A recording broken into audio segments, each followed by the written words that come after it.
அனைவருக்கும் வணக்கம். பாதை எரிச்சல். ஸோ பார்த்தீங்கன்னா நம்மளுக்கு பாதை எரிச்சல்னாலே எல்லாருக்குமே வந்து சுகர் பேஷண்ட்டுக்கு தான் பாதை எரிச்சல் இருக்கும் அப்படின்னு சொல்லி நம்ம நினச்சிட்டு என்ன பண்ணுவோம்னா சுகர் டெஸ்ட் எடுப்போம். ஸோ சுகர் வந்து இருக்காது. ஸோ இருந்தாலும் எனக்கு வந்து அந்த பர்னிங் சென்சேஷன் இருக்கு மேம் அப்படின்னு சொல்லி நீங்கள் ஃபீல் பண்ணுவீங்க.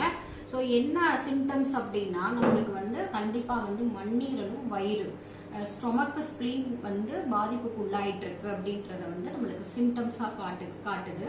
ஸோ கண்டிப்பா வந்து ஸ்பிளீன் தான் நம்மளோட எல்லா ஹார்மோன்ஸையும் வந்து பேலன்ஸ் பண்ணி நம்மளுக்கு வந்து பண்ணி கொடுத்துட்டு இருக்கு ஆர்கான்ஸ்ல. ஸோ நம்ம வந்து அது வந்து என்ன பண்ணுவோம்னா நம்மளுக்கு ஒரு பிரச்சனைக்கு இருக்கு அப்படின்றத வந்து சிம்டம்ஸா நம்மளுக்கு என்ன பண்ணுவோம்னா பாதங்கள்ல வந்து எரிச்சலை வந்து காட்டிகிட்டே இருக்கும்.